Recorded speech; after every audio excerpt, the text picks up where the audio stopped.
여자들이 토크하고 있습니다. 안녕하세요. 김하나입니다. 안녕하세요. 황선우입니다. 좋은 걸 좋다고 말하기 여둘톡 6화 시작합니다. 하나씨, 네. 지난 주말에 저희가 전주에 갔다 왔잖아요. 그랬죠. 네, 어땠나요? 저는 전주 10번도 넘게 갔다 온 것 같은데 전주가 참 걷기 좋은 도시 아닌가요? 맞아요. 요즘 날씨도 걷기 참 좋고요. 전주영화제가 열릴 때가 유독 참 날씨가 좋을 때인데 그간 2년 동안 코로나 때문에 영화제들이 다 온라인으로 진행이 됐었잖아요. 거의 관객을 잘 못 만나는 그런 시기였죠. 그러다가 이제 조금씩 오프라인 행사들이 열리고 있는데 거의 첫 영화제가 아니었을까 싶어요. 전주영화제가. 맞아요. 저희도 지금 3년째 전주영화제에 영화 이야기 토크를 나누러 출장을 가고 있는데요. 2020년과 21년에는 이거를 전주에 가서 하는 의미가 있나 싶게 카메라 앞에서 유튜브로 송출하면서 댓글만 보고 얘기를 나눴었는데 올해는 다르더라고요, 분위기가. 앞에 관객 여러분들이 계시고 눈을 맞출 수가 있고 고개를 끄덕끄덕 웃어주시고 이런 모습이 바로 눈앞에 보이니까 이게 확실히 다르다 그런 생각이 들었어요. 맞아요. 영화관이라는 공간이 제 역할을 좀 못하는 기간이 길었는데 이제는 좀 다시 살아나는구나 싶어서 활력이 느껴져서 참 좋았습니다. 저희가 사실은 나이든 고양이가 있기도 해서 전주를 당일로 다녀오려고 하다가 그 영화제 GV 토크가 있는 그날 저녁에 선우 씨에게 다른 행사가 큰 행사 일정이 잡히는 바람에 조금 앞당겨서 그 전날에 가서 1박을 하고 다음날 일찍 서울로 돌아오는 일정을 짰죠. 그랬죠. 그 저녁 행사는 뭐였습니까? 디올 2022년 가을 패션쇼였습니다.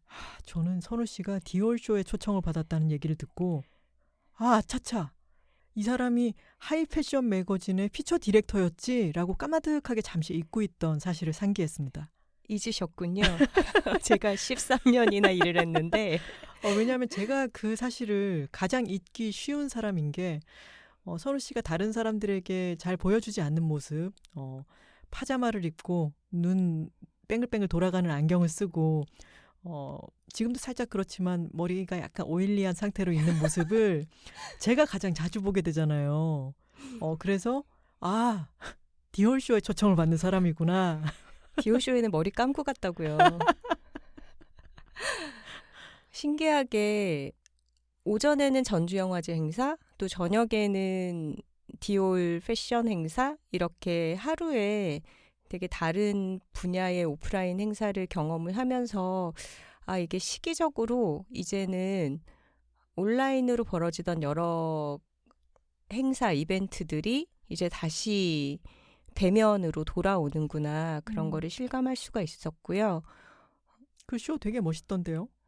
네, 너무 멋졌습니다. 사실 패션쇼를 저도 아주 여러 번 본 것은 아니지만 쇼장에 가면 그 옷만 보는 게 아니라 굉장히 복합적으로 이 옷을 잘 보여주기 위한 연출들을 어떻게 했는지 그런 패션 외적인 요소들이 굉장히 재밌거든요.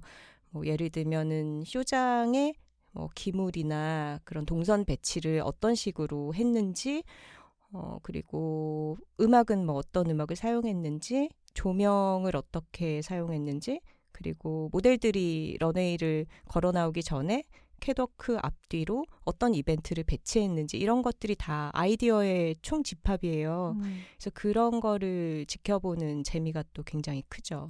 이번 디올쇼 같은 경우에는 여성 스케이트 보더들을 쇼가 시작되기 전에 그들의 보딩을 먼저 오프닝 행사로 넣었어요. 그리고 그 행사가 벌어진 장소도 이화여대였죠. 네, 맞아요. 그 ECC 건물 있는 데서 했더라고요. 네. 저는 ECC를 설계한 건축가를 인터뷰한 적도 있는데 이거 하나의 밈으로 써도 좋을 것 같아요. 무슨 얘기 나오면 제가 또 그 사람을 인터뷰한 적이 있는데 제가 약간, 일을 20년 했잖아요. 어디로 뭘 던져도 제가 홀랑 입고 있는 W 매거진 피처 디렉터가 나타나가지고 휙 그걸 받아가는 거죠. 네, 모든 것이 통합되네요. 아무튼 그 그 도미니크 건축가, 네. 페로라는 건축가 인터뷰를 하기도 했었는데 인터뷰 사실과 별개로 저는 ECC 공간을 굉장히 좋아합니다. 네, 저희가 같이 영화를 보러 가거나 할 때도 좋아하죠. 맞아요. 네. 그 안에 있는 아트하우스 모모라는 시네마테크에 영화 보러 가는 걸 좋아하는데요.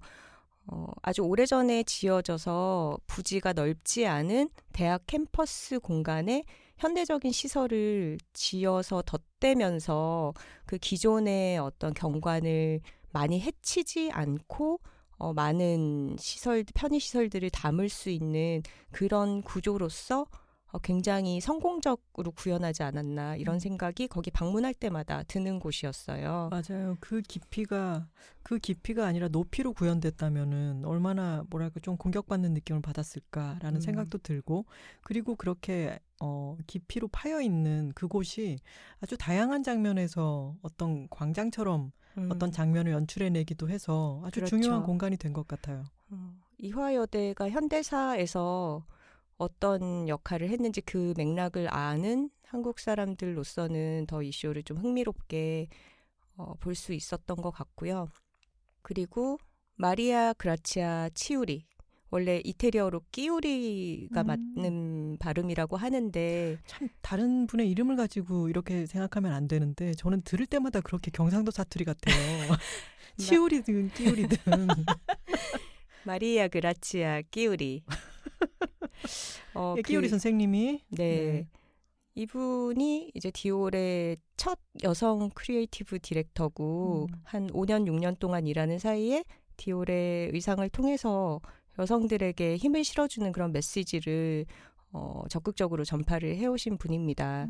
이분이 쇼가 끝나고 나서 어떤 모습으로 이제 등장을 해서 인사를 했는지가 또 되게 화제가 됐어요. 지금 하나 씨가 입고 있는 것 같은 야구 잠바. 보통 요즘은 대학들이 자기 학교의 로고를 넣어서 학교 잠바를 만들잖아요. 그 이화라고 쓰인 그 이대 학잠을 입고 등장을 하신 거예요. 그래서 그 모습이 또 너무 멋지다. 맞아요. 네. 거기 쓰인 음악도 멋지던데요. 네. 그 처음 오프닝 때 쓰였던 음악이 처음에는 무슨 곡인지 못 알아봤는데 브리트니 스피어스의 톡식을 완전히 장중하게 현악 편곡을 해서 쭉쭉 늘어지는 그런 곡으로 연주를 해서 썼더라고요. 그 현악을 약간 불협화음처럼 날카롭게 썼는데 되게 멋있더라고요. 맞아요. 저는 또 브리트니 노래 중에 톡식을 제일 좋아합니다. 톡식 너무 명곡이죠. 그 음악이 쓰인 장면에 보여준 의상들도 흔히 스쿨걸 룩이라고 하는 체크무늬, 교복처럼 보이는 그런 패턴의 스커트와 자켓이라든가 이런 의상들이 많았는데 그거를 테일러링을 굉장히 멋지게 해서 제가 느끼기에는 90년대, 00년대 소녀적이라고 좀 폄하되었던 어떤 문화적인 코드들을 되게 멋지게 장중하게 복권시켜주는 그런 인상을 받았습니다. 우리가 지금 진지하게 디올쇼에 대해서 이야기를 하고 있지만 지금 광경이 너무 웃긴 게 둘 다 모자를 쓰고 나왔다가 오늘 약간 덥기도 했지 않습니까? 근데 이 녹음실 안에서도 모자 쓰고 있기 갑갑하니까 둘 다 모자를 벗어버려서 지금 아주 우스꽝스럽게 머리가 눌린 상태인데 네, 좋네요. 저는 항상 패션이라는 것이 우리가 직접 향유하지 않더라도 감상하고 평론할 수 있는 그런 대상이라고 생각하고요. 미술 작품이나 뭐 건축물이 새로 지어지면 거기에 대해서 우리가 즐기고 또 얘기도 할 수 있는 것처럼 패션도 그렇게 바라볼 수 있는 것이 아닌가. 선우 씨의 지금 비록 말씀하세요. 비록 머리를 감은 사람이건 감지 않은 사람이건 먹감자든 안 감자든 우리는 평등하다. 네, 좋습니다. 네, 이렇게 저희의 근황을 짧게 나눠봤고요. 여둘톡이 이제 시작한 지 딱 한 달이 되었습니다. 5화까지 업로드가 되어 있는 상태인데요. 지금까지 재생 요청 횟수가 무려 30만 회가 나왔습니다. 오, 30만 회요? 네. 제가 이 업로드에 관한 것은 또 숫자에도 약하기 때문에 음. 선우 씨가 담당을 하고 있는데 와, 너무 놀랍네요. 30만 회나 들어주신 톡토로 여러분 감사드리고요. 아, 아직도 여기서 톡토로 한번 톡갈 한번 가고 시작하겠습니다. 톡갈은 제가 방금 만든 말로써 톡토로 갈기기의 준말입니다. 야, 둘, 톡토로 톡토로 톡! 이 갈기기라고 하는 말이 어감이 요즘 좀 유행하고 있긴 하지만 좀 세잖아요. 네. 그래서 저는 사실 입 밖에 잘 안 내본 표현이기는 하지만 왠지 톡토로를 한번 하고 나면 좀 시원한 느낌이 있지 않습니까? 갈기기와 왠지 어울리는 것 같아서. 저희가 녹음을 시작하는 초반에 목을 푸는 용도로 하면 좋을 것 같아요. 여러분들도 집안일을 하시거나 산책하시거나 아니면 어떤 좀 긴장이 될 때, 긴장을 풀고 싶을 때 톡토로 한번 갈기고 시작해 보시면 좋을 것 같습니다. 귀로 듣는 종합 비타민 톡토로 톡토로 톡! 혹시 아직도 구독을 누르지 않은 분들이 있으시다면 선 구독, 좋아요 눌러주시고 청취해 주시면 정말 감사하겠습니다. 맞아요. 이제 누적 구독수나 누적 재생수 같은 걸 보면은 1화, 2화, 3화 생각보다 그렇게 떨어지지 않고 계속 많이들 들어주시는데 하트 수는 뚝뚝 떨어지는 걸 보면 이분들이 다시 리마인드를 안 해주면은 이렇게 또 까먹으신다. 네, 여러분이 눌러주시는 하트 저희에게는 아주 큰 힘이 됩니다. 오늘 코너는 드디어 뭔가요? 여러분들이 보내주신 고민 사연에 대해서 하나 씨와 제가 함께 얘기를 나눠보도록 하겠습니다. 네. 다시 한번 말씀드리고 시작할까요? w2talking@gmail.com w 숫자 2 talking@gmail.com으로 고민되는 사연이나 응원의 메시지 메일로 길게 보내주시면 저희가 다 잘 읽고 있습니다. 첫 번째 고민 사연 선우 씨가 읽어주실까요? 이틀님께서 보내주신 사연입니다. 안녕하세요. 직장인 12년 차 괄호 열고 후덜덜 괄호 닫고입니다. 저는 지금껏 팀을 이뤄 일을 해오고 있습니다만 7년 차 정도가 될 때까지는 후임에게 전격적으로 일을 가르쳐줄 입장이 되어보지는 못했습니다. 전형적인 역삼각형 구조로 저부터 위 직급은 많고 제 아래부터는 점점 줄어들고 있기에 일을 가르칠 사람이 워낙 많았거든요.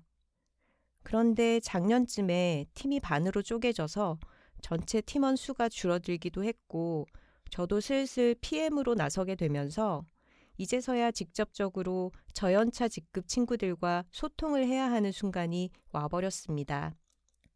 허리 직급이 없어서 저랑 8년 이상의 연차 차이가 나버리네요. 일상 토크, 농담 따먹기 등의 수단은 원래도 잘 해왔던 터라 일 얘기하는 게 어려워질 줄은 몰랐어요. 쭉 가운데서 완충제 같은 역할만 하다가 PM이 되고 보니 어떤 방식으로 피드백을 주어야 하는지 어렵더라고요. 제가 하는 일은 마케팅이나 기획같이 자유롭게 의견을 주고받는 일이 아니다 보니 명확하게 친구가 해주어야 하는 일을 전달할 때나 틀리거나 헤매는 부분이 보이거나 시간을 잘 맞추지 못하는 경우 어쩐지 지적하거나 야단을 치게 돼버리는 순간을 계속 맞닥뜨리게 되는데 그런 단호하게 지적하는 부분 때문에 제가 무섭다는 얘기를 오늘 직접 듣게 되었어요. 스몰 토크 하다가 자연스레요. 내가 좀 그런가? 하며 웃으며 아니야, 난 이래만 그래 하고 장난치면서 변명하긴 했는데 퇴근하면서 계속 생각이 나는 게 약간 마음의 짐처럼 무겁게 남아있나 봐요. 사실 세상에 편한 상사가 어디 있겠나 생각하고 제 성격이 편하고 재미있는 사람이 아니라서 일정 부분은 제 탓도 있겠다 싶기도 하고요. 상황 따라 사람 따라 직업 따라 정답이 없는 부분이라 해결을 바란다기보다 언니들에게 털어놓고 싶고 조언, 위로, 충고 또는 다정한 말 한마디가 듣고 싶나 봅니다. 10년이 지나도 사회생활 너무 힘겹네요. 들어주셔서 감사해요. 일단 이틀님의 편지 마지막 부분에 이런 부분이 있네요. 제 성격이 편하고 재미있는 사람이 아니라서 일정 부분은 제 탓도 있겠다 싶기도 하고요라고 하셨는데 편하고 재미있는 사람이 되려고 회사에 출근하는 건 아니잖아요. 오, 맞아요. 네, 편하고 재미있는 거는 여들톡 들으라고 하세요. 네, 저희가 해결을 해드릴 테고요. 그리고 저는 이틀님이 과연 모두에게 편하고 재미있는 사람이 아닐까? 이런 생각도 들어요. 누군가에게는 아주 가까운 사람, 친구, 가족에게는 이틀님이 편하고 재미있는 사람이 맞을 거예요. 근데 그게 회사 사람들, 특히 회사 후배들에게는 그러지 않을 수 있고 그러지 않아도 괜찮습니다. 제가 프리랜서로 처음 적응을 하고 있을 때 카피라이터 프리랜서 선배가 있었어요. 저보다는 꽤 연차가 높은 선배였고 프리랜서를 시작한 지도 꽤 여러 해가 지난 선배였는데 그 선배가 이번 프로젝트는 너랑 나랑 같이 해보자라고 불러서 남자 선배였고요. 경상도 사투리를 많이 쓰는 분이었는데 좀 무뚝뚝하고요. 그 선배가 저한테 해줬던 조언이 아직까지 저는 머릿속에 남아있어요. 그런 어떤 계약 조건을 프리랜서는 서로 수정을 해가면서 자신의 업무 환경을 만들어야 되잖아요. 그럴 때 제가 너무 부드러운 이미지여서는 좋을 게 없다는 거죠. 그래서 그 선배가 저한테 뭐라 그랬냐면 하나야, 네가 좀 무서워 보여야 돼. 이렇게 얘기를 했어요. 저는 그 말이 아직까지 잊히지가 않는데 그 선배는 실제로 살가운 성격의 사람이었는데 그 선배가 상대편 카운터파트와 이야기를 할 때는 정말 무뚝뚝한 경상도 사람으로서 그런 정체성으로서 이야기하는 걸 봤거든요. 그리고 카운터파트로 있는 사람들이 이분을 좀 어려워하고 그리고 이분이 2회 이상 수정은 안 됩니다. 아시죠? 이렇게 얘기를 할 때 네, 그렇군요. 이렇게 서로 얘기가 되어나가는 걸 보면서 저는 정말 많이 배웠거든요.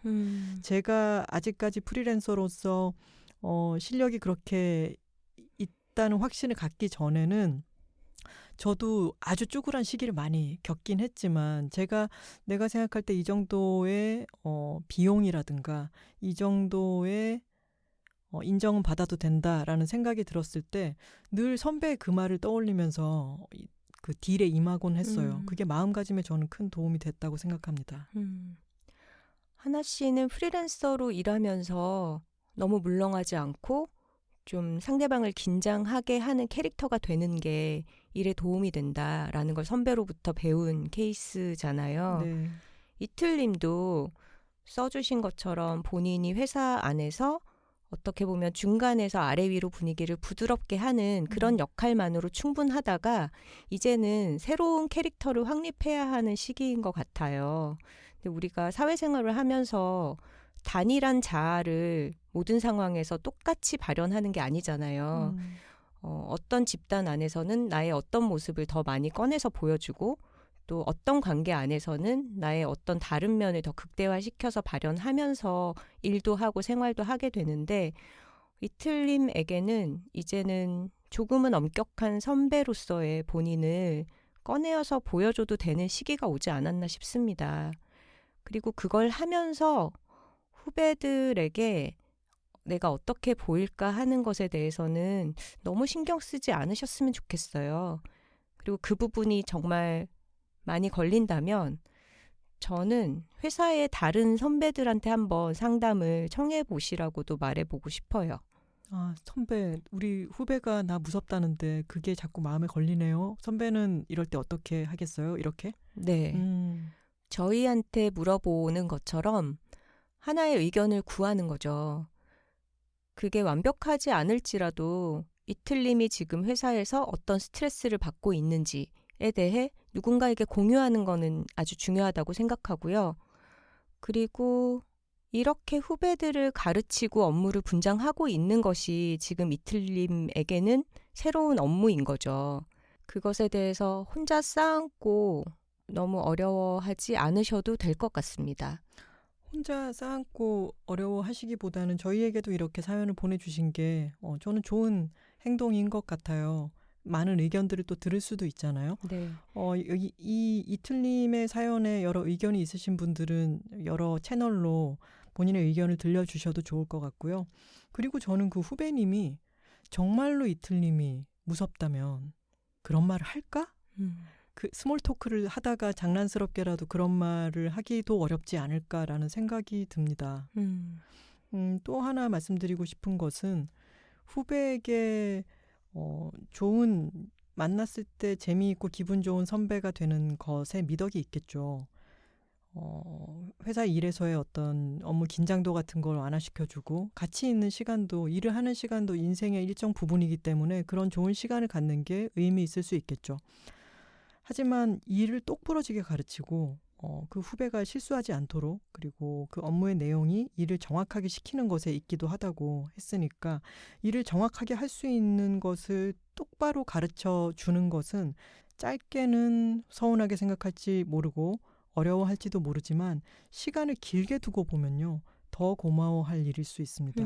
그 후배에게 더 오랫동안 써먹을 수 있는 어떤 기술을 함양시켜 주는 것이기도 하기 때문에 그것이 선배의 진정한 역할이에요. 맞아요. 이 후배들과 이틀님이 지금 일하는 기간이 얼마나 같이 갈지는 모르지만 이틀님으로서는 본인이 해야 될 바를 잘 하고 계신 거고요. 그리고 저도 지금까지도 만나고 있는 선배들을 생각해 보면 회사 다닐 때 그 선배들이 저에게 마냥 친절하고 잘해줬냐 아니거든요. 사실은 혼나기도 하고 눈물 쏙 빼는 날도 있고 그랬지만 또 그 밑에 있었기 때문에 제가 성장한 부분들 때문에 지금은 아주 고맙게 생각하고 좋은 관계로 남을 수 있는 것 같아요. 그리고 같이 일하는 기간이 끝나고 나서 관계가 이어지지 않는다고 해도 그거는 길게 봤을 때 마음으로 아주 고마워할 일인 것 같습니다. 이틀님께서 만약에 이게 참 마음에 걸리고 신경이 쓰이신다면은 다음에 후배와 함께 식사나 차를 하는 자리에서 그 마음을 솔직하게 얘기하는 것도 하나의 방법이에요. 누구씨, 지난번에 누구씨가 나 무섭다고 그랬잖아요. 나는 일하면서 무섭다라고 하는 말을 들어본 게 사실은 처음이어가지고 좀 고민도 되고 마음에 남았어요. 근데 우리가 함께 일을 잘 하려면은 앞으로도 나는 몇 번씩 그렇게 지적을 하는 것처럼 이야기하거나 좀 덜 부드럽게 이야기할 때도 필연적으로 있을 것 같아요. 라고 서로 좀 편하게 이야기를 해보는 것도 방법이 될 수 있을 것 같습니다. 우리 이틀님께 김하나 작가가 추천하고 싶은 노래가 있으시다면서요? 네, 그 후배를 대하실 때 유키스의 만만하니 내가 그렇게 만만하니 이것을 BGM으로 무한 반복하면서 이야기를 해주시면 어떨까라는 생각이 듭니다. 마인드 컨트롤에 도움이 될 것 같네요. 네. 네, 이틀님은 아주 잘 하고 계시다라고 말씀드리고 싶네요. 다음 사연 이제 소개해 볼까요? 네, 고민 사연 두 번째, 익명님의 사연입니다. 안녕하세요. 저는 두 작가님이 쓰신 여자들이 살고 있습니다를 본 후 책이라웃을 챙겨 듣다가 최근 여둘톡까지 듣게 된 20대 중반 여성입니다. 여둘톡을 듣다가 고민도 메일로 남겨볼 수 있을 것 같아 조심스레 메일을 적어봅니다. 처음 작가님들의 삶을 알게 됐을 때 그 이야기를 들으며 나도 30, 40대에는 이렇게 즐겁고 심적으로 여유로운 삶을 살 수 있겠구나 하고 기대에 차는 마음으로 주변 친구들에게도 책을 추천하고는 했었습니다. 그런데 코로나가 터지고 저에게 많은 변화가 생겼습니다. 집에서 일을 하는 프리랜서인 저는 원래 집순이였지만 코로나로 인해 강제적으로 사람과 단절된 이후로 심한 우울증에 시달려 병원까지 찾게 되었습니다. 그런데 그것도 곧 지속적으로 다니기 힘들어지고 매일같이 무력함과 무기력, 우울함에 시달렸습니다. 문제는 이러한 상태의 변화로 제가 해야 할 일들과 제가 책임져야 할 일들에도 차질이 생긴 것입니다. 마감은 계속해서 미뤄지고 모든 사람에게 저는 성실하지 못한 사람, 약속을 지키지 않는 사람, 믿을 수 없는 사람이 되었습니다. 누구보다도 저 스스로가 저를 믿을 수 없는 지경이 되었습니다. 그럼 일을 밀리지 않게 잘하면 되는 게 아닌가 싶지만 우울증이 심할 때는 그게 마음대로 되지 않더라고요. 심리적 압박이 생길 때마다 두려움에 그대로 굳어버리고 또 아무것도 하지 못하는 하루하루가 반복되어 약 2년이란 시간이 지났습니다. 2년 동안 실패의 경험과 나에게 실망하는 경험만 쌓이다 보니 예전에 제가 어떻게 힘을 내었는지, 어디서 원동력을 얻었는지, 무엇을 꿈꾸며 살아갔는지도 아무것도 떠올릴 수 없게 되었습니다. 3, 40대를 기대하던 저는 이제 아무것도 기대할 수 없게 되고 이런 삶을 지속하고 싶지 않다는 생각도 자주 떠오르게 되었습니다. 지금도 살아가는 게 이렇게나 지치고 의미 없게 느껴지는데 언제까지 이래야 하나 앞이 보이지 않았습니다. 작가님이신 두 분도 혹시 이런 실패의 굴레에 빠진 적이 있으셨을지, 그렇다면 어떻게 빠져나오셨을지, 그런 일이 없었다면 이런 경우 자신에게 잃어버린 신뢰를 어떻게 다시 되찾으면 좋을지, 어디서 어떻게 희망을 가져야 하는지 조언을 구하고 싶습니다. 너무 우울한 이야기라 방송에서 다루기 힘들다면 가볍게 스루해 주시기 부탁드립니다. 두 분의 이야기를 들으며 다시 꿈을 찾고 싶습니다. 앞으로도 즐거운 방송 잘 부탁드립니다. 늘 존경하고 응원합니다. 사랑합니다. 하셨습니다. 네, 익명님은 참 힘든 시간을 보내신 것 같아요. 그나마 다행스러운 것은 코로나가 이제는 조금씩 잠잠해지는, 중간에도 몇 번씩이나 잠잠해지는 것 같았다가 다시 기승을 부렸는데 이제는 정말로 좀 달라지지 않나라는 분위기라는 것, 그것은 좋은 징조네요. 네. 저도 프리랜서가 되고 얼마 되지 않아서 코로나가 시작되어서 사실 저는 만약에 하나 씨랑 같이 살지 않았다면 굉장히 심적으로 힘들지 않았을까 이런 생각은 아주 많이 했었어요. 저는 외출을 좋아하고 밖에서 사람 만나는 걸 좋아하는 외향적인 성격의 사람인데 그래서 코로나 이후에 집에 갇혀 있는 기분이 들면서 아주 답답한 느낌을 많이 가졌고요. 그런 고립감의 와중에 그래도 집에서 나와 대화할 수 있는 상대가 있다는 게 큰 위로와 의지가 됐던 것 같아요. 그리고 실제로 저도 그때 진행하던 일들이 많이 취소되고 틀어지고 하면서 업무적으로도 많이 좌절감을 겪었는데 옆에 하나 씨가 있었기 때문에 같이 얘기하고 술도 한잔하고 그러면서 많은 것들을 좀 털어버렸던 것 같아요. 근데 한 잔으로 익명님은 끝났을 땐 참 괜찮았는데 또 다음날 출근 안 하고 일이 없고 이럴 때는 마구 달려버려서 더 큰 문제가 되기도 했었죠. 네, 그럴 때들이 다 있었죠 또. 그렇죠. 익명님은 또 혼자 주로 집에서 일을 하시던 분이라 더 고립감이 심하셨을 거라고 짐작을 하고요. 그 즈음에 저희가 친구인 한의사를 만나서 얘기를 나눴는데 코로나가 시작되고 한 반년 이상 지났을 때였나? 근데 혼자 사는 여성들, 젊은 여성 환자들이 심리적으로 굉장히 힘들어한다. 상담을 와서 우울감을 많이 토로한다라는 얘기를 하더라고요. 아마도 익명님 말고도 아주 많은 분들이 자기 방식으로 코로나 시기를 힘들게 관통하지 않으셨을까 싶습니다. 저는 꼼짝도 못하겠는, 내가 해야 할 일이 있는데 이걸 다 망쳐버릴 것 같은 공포감이 정말 오싹하게 찾아왔던 순간이 있어요. 그때가 연말이었고 제가 삼성동에 있는 어느 호텔에 가서 그 회사의 연말 송년회에 강연을 하기로 돼 있었던 거예요.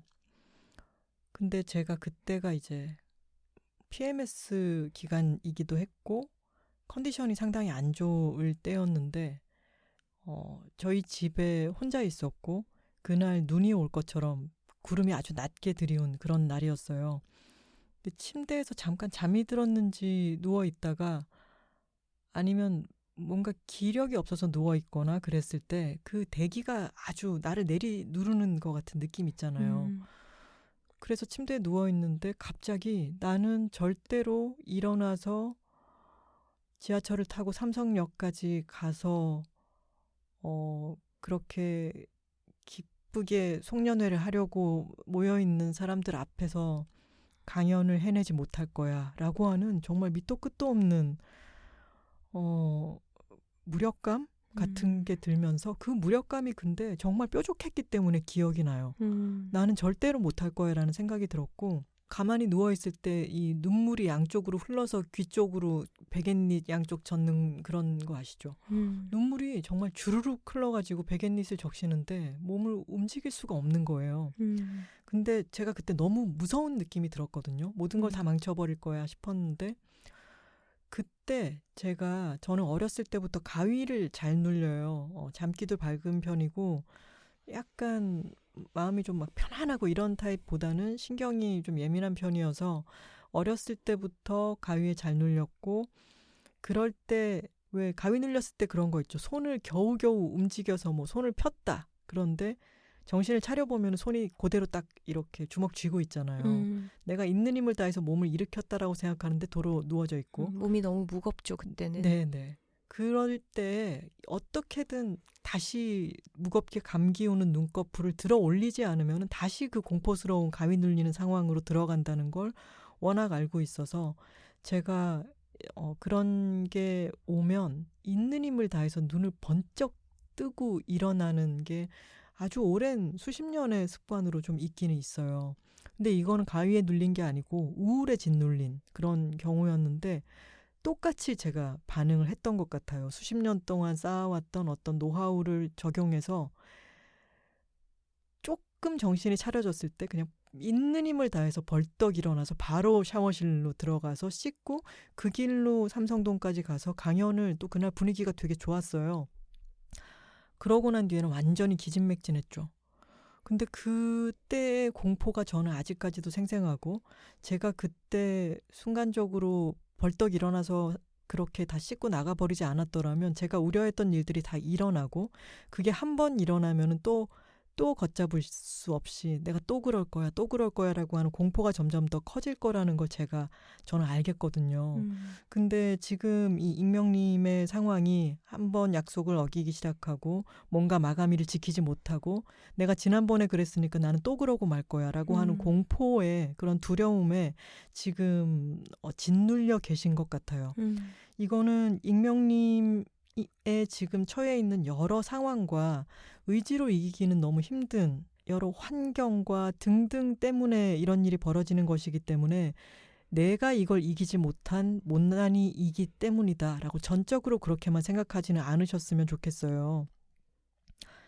또 작년에 저는 여러 가지 일이 많이 겹쳤었습니다. 그래서 작년에 제가 진짜 좀 무기력증이었죠, 선우 씨.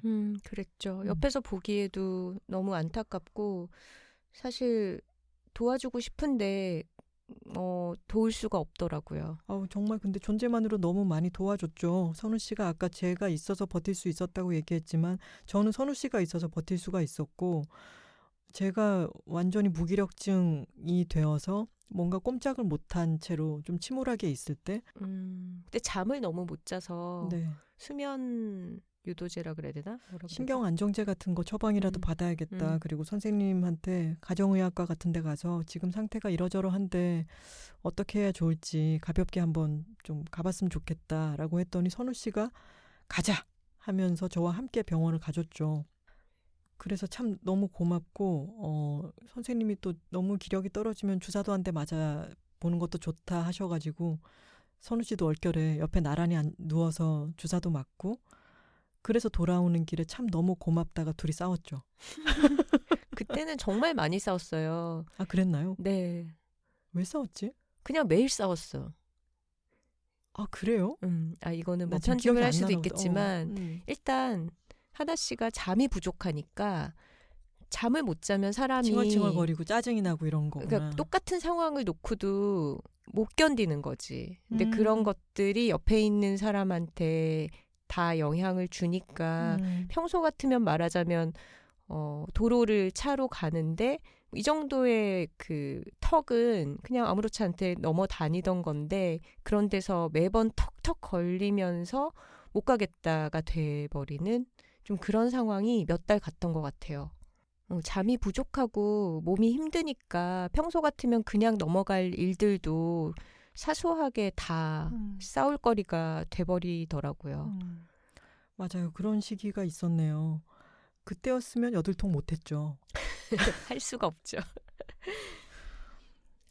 저는 그래서 병원에 가서 선생님이 신경 안정제 처방을 해주시기도 하고, 저는 또 이게 다행인지 뭔지 모르겠지만 진통제만 먹어도 너무 졸려서 까무룩 자는 사람이거든요.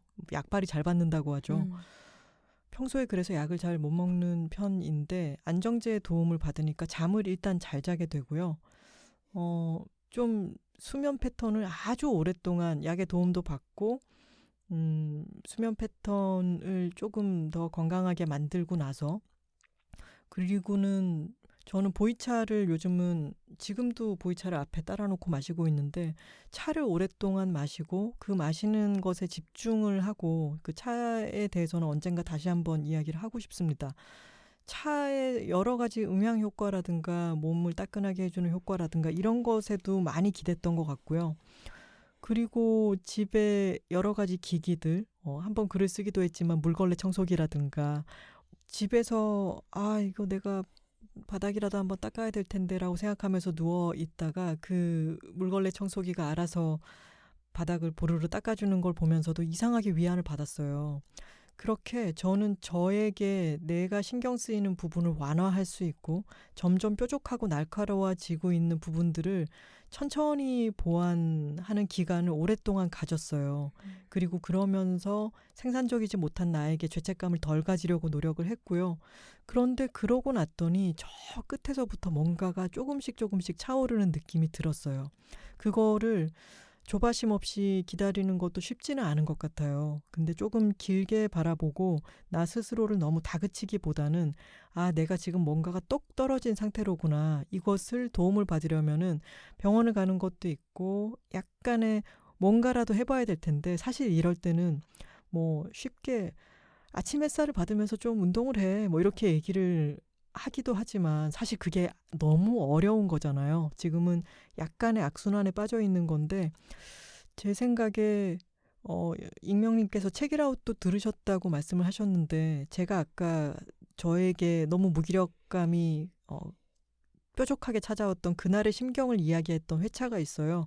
2018년 12월 13일에 방송이 됐던 책이라웃 61-1화 김하나의 측면 돌파, 허지원 임상심리학자님이 출연하신 편을 예전에 들어보셨더라도 다시 한번 들어보시면은 지금 듣고 계신 지금 내가 요즘 왜 이렇게 우울하고 무기력하지? 이런 생각이 드는 분들에게도 정말 큰 도움이 될 거라고 저는 확신합니다. 네. 익명님이 보시기에는 저나 김하나 작가나 모든 것을 잘 해나가는 것처럼 보일 수도 있지만, 사실 저희도 좌절감을 느끼고 무력감을 느끼고, 그렇지만 어떻게 해야지 하면서 추스려서 일하러 가고 그러곤 하거든요. 이런 말로 위로가 되지는 않겠지만 저희도 그런 감정들을 다 경험을 하면서 살고 있다라는 말씀을 드리고 싶고요. 그리고 지금은 30대, 40대의 나에 대해서 너무 생각하지 않으셨으면 좋겠어요. 그냥 지금 당장 오늘 하루를 너무 많은 걸 하려고 하지 마시고 잘 자는 거, 그리고 씻는 거, 잘 챙겨 먹는 거, 이런 것에 집중을 해보시면 어떨까요? 이게 그리고 농담이 아니라 잘 싸는 것도 중요합니다. 그럼요. 네. 유산균을 챙겨 먹고 쾌변을 하는 것도 저는 삶의 유산균의 질, 도움도 정말 크게 받았습니다. 네, 삶의 질에 정말 중요하고요. 사실 저도 그렇게까지 극단의 무력감을 경험하지는 않았어서 제가 말을 얻는 게 좀 조심스럽기는 하지만, 책을 한 권 내고 나면 바쁘게 홍보하는 기간이 지나고 나서 작은 번아웃 같은 게 매번 찾아오더라고요. 근데 그럴 때 의욕도 생기지 않고 뭘 더 하고 싶지가 않아서 정말 아무것도 안 하면서 지내는 기간이 있어요.